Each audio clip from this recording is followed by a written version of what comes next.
নমস্কার বন্ধুরা, তোমরা সবাই তো নিশ্চয়ই খুব ভালো আছো। আমিও খুব ভালো আছি। তোমাদের সবাইকে তোমাদের প্রিয় চ্যানেল বাংলা মোটিভেশন সেন্টারে স্বাগত। আমি তোমাদের বন্ধু পরীক্ষিত ধর। আমাকে ধরে থাকবে, সবকিছু ভালো হবে। দেখো, আজকে একটা খুব ইম্পর্টেন্ট ব্যাপার তোমাদের বলবো, ছোট্ট ভিডিও। হো ও পোনো বা হো পোনো করে অনেকের কাজ হয় না। হো পোনো ব্যাপারটা কি? চারটে সেন্টেন্স বলতে হয় বারবার। চারটে সেন্টেন্স কি? I am sorry, please forgive me, thank you, I love you. অথবা আমি খুব দুঃখিত বা আমি খুব লজ্জিত, প্লিজ আমাকে ক্ষমা করো, ধন্যবাদ, আমি তোমাকে ভালোবাসি। বাংলায় বলো, ইংরেজিতে বলো, যেটাই বলো, এটা বারবার বলতে হবে। বলতে বলতে বলতে বলতে ভেতরে একটা শুদ্ধিকরণ হয়। আমাদের যত নেগেটিভিটি সেটা চলে যায়। মনে করো, কারুকে তুমি পছন্দ করো, তাকে তোমার খুব পছন্দ, খুব ভালোবাসো, কিন্তু রিলেশনশিপটা হচ্ছে না, বিল্ড আপ হচ্ছে না। তুমি তখন হো ও পোনো করতে শুরু করলে তার নাম নিয়ে। তার নাম মনে করো প্রকাশ বা পারমিতা, যেই হোক, আমি পারমিতা বলেই বলছি। Paromita, I am sorry. Paromita, please forgive me. Paromita, thank you, I love you. Paromita, এই চারটে তুমি বলতে থাকলে কিন্তু হচ্ছে না, কাজ হচ্ছে না। আমাকে লিখলে, দাদা এত করলাম, কোনো কাজই হলো না, ধোকাবাজি সব। এই ব্যাপার একটা গল্প বলি তোমাদের, এটা সত্যি ঘটনা। একটি মেয়ে এসে বলছে যে তার বিয়ে হচ্ছে না, বারবার রিলেশনশিপ ভেঙে যাচ্ছে। আজকাল তো প্রথমে আলাপ পরিচয় হয়, তারপরে 6 মাস 7 মাস বা 1 বছর দেখা সাক্ষাৎ হয়, একটা রিলেশনশিপ গড়ে ওঠে, তারপরে বিয়েটা ঠিক হয়। তা মেয়েটা বলছে আমার কিছুতেই হচ্ছে না, আমার রিলেশনশিপটা ঠিক মতো জমে উঠছে না। সেই রিলেশনশিপটা আমি চাই যে বিয়েতে ফাইনালি বিয়ে হয়ে যাক আমাদের, কিন্তু কোথাও একটা কিছু আটকাচ্ছে। তা আমি জিজ্ঞেস করলাম, এই গল্পটা আমার নয়, আমি করে বলছি, এটা আরেকজনের গল্প, বোঝার সুবিধার জন্য আমি করে বলছি। তো আমি জিজ্ঞেস করলাম যে হো ও পোনো করতে পারো? ও বললো, হ্যাঁ, হো ও পোনো করতে পারি। 4টে সেন্টেন্স আছে। I am sorry, please forgive me, thank you, I love you. তা আমি বললাম, এতে করে কোনো লাভ হচ্ছে না? বলে, না, লাভ হচ্ছে না। তখন আমি তাকে বললাম যে তোমার ভেতরে একটা পুরনো আঘাত, পুরনো হার্ট, HURT, হার্ট, পুরনো হার্ট বা আঘাত বা দুঃখ বা কষ্ট বা রাগ বা অপমান, একটা কোথাও আটকে পড়ে আছে। ওটাকে তুলতে হবে। ওটাকে পরিষ্কার না করলে তোমার হো ও পোনো কাজ করবে না, কোনোদিনই কাজ করবে না। তখন আমি বললাম যে তোমার আজ পর্যন্ত কতজনের সঙ্গে রিলেশনশিপ হয়েছে? বললো, আমার 3টে ব্রেকআপ হয়েছে, 3টে ব্রেকআপ।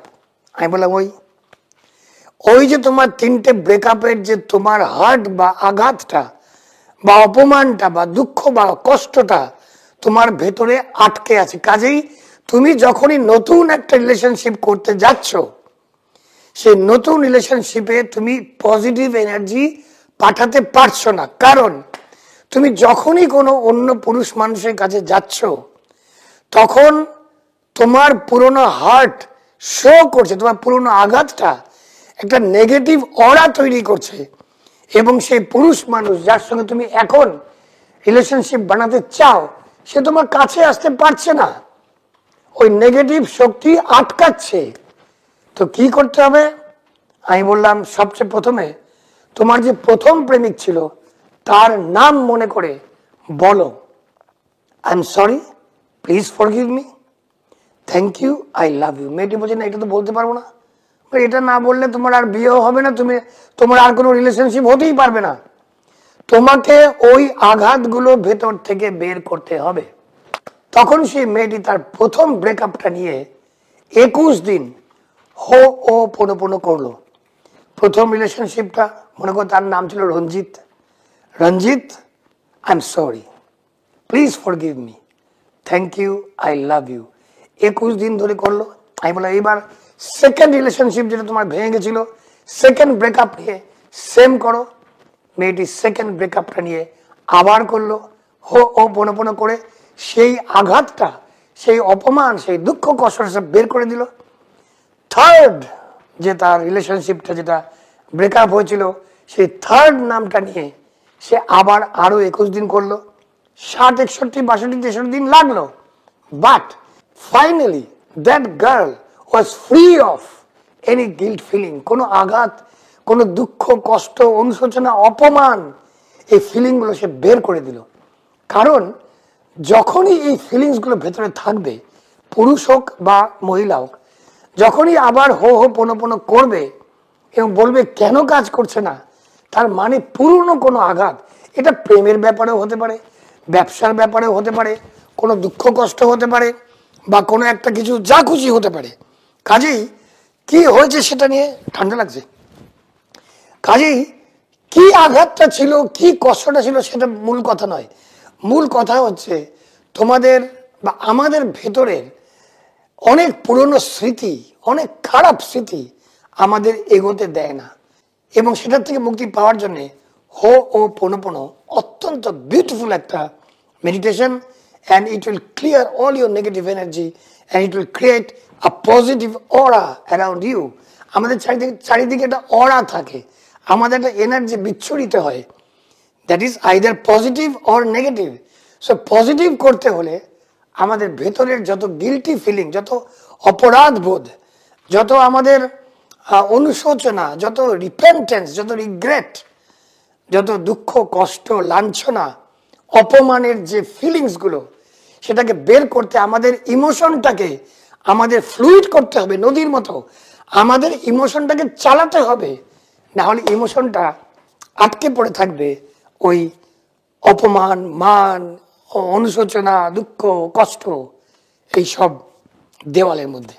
কাজেই ব্যাপারটা পরিষ্কার হলো, যদি সফল হতে চাও এই অ্যাফার্মেশন করে বা মেডিটেশন করে, তাহলে সবচাইতে প্রথমে নিজের পুরনো দুঃখ কষ্টগুলো, গতকাল তো গেছে গিয়া রে বাবা, গতকাল তো নেই, ওই দুঃখটা বয়ে এনে কি করবে, কালকে নিয়ে যাবে?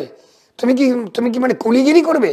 মাথায় বোঝা নিয়ে, তোমার দুঃখের বোঝা, কষ্টের বোঝার সুটকেস মাথায় নিয়ে কুলি হয়ে আগামী জন্মে যাবে? মানে তোমার সামনের পথটাকে যে চলবে মাথায় বোঝা নিয়ে, দরকার নেই, বোঝা ফেলে দাও। এই নাটক, নোবেল, কবিতা এসব মারক গুলি, আগামী কালের দিকে তাকাও বা আজকের দিকে তাকাও, সুটকেসটা হাত থেকে ফেলে দাও, না হলে কিন্তু সফল হতে পারবে না। এটুকুই বলার ছিল। নিশ্চয়ই বুঝতে পেরেছো কি বলছি। পুরনো কষ্ট স্মৃতি ত্যাগ করো, তাহলেই আগে এগিয়ে যেতে পারবে। বিশেষ করে যাদের রিলেশনশিপ বানাতে হবে, হো ও পোনো নিজের নাম নিয়ে করো। পরীক্ষিত, আই এম সরি, আমি আমার নাম নিয়ে বলছি, Parikshit, I am sorry, please forgive me, thank you, I love you. তুমি নিজের কাছে যত অপরাধ করেছো, তুমি নিজের মধ্যে যত মিথ্যা কথা বলেছো, যত যত প্রবঞ্চনা না কি বলে, তঞ্চনা ভুলে গেছি বাংলাটা, যত ওইসব করেছো, তার থেকে মুক্ত হও প্রথমে, তারপরে তুমি আগে এগিয়ে যাও। এই বোঝা নিয়ে, এই যে তোমার এটা ঋণের বোঝার মতো, ঋণ করলে রোজ মনে পড়ে পয়সা ফেরত দিতে হবে, পয়সা ফেরত দিতে হবে, কিন্তু তোমার যত দুঃখ কষ্ট সেটা তুমি মনে করো না, যেটাকে ত্যাগ করতে হবে, ত্যাগ করতে হবে, ত্যাগ করতে হবে। কাজে নিজের কাছে ক্ষমা চাও, নিজের কাছে ক্ষমা চেয়ে তাহলে দেখবে অনেক আগে এগিয়ে গেছো, সমস্ত ব্যাপারে সফল হচ্ছে। তোমরা সবাই ভালো থাকবে, তোমাদের সবার মঙ্গল হোক।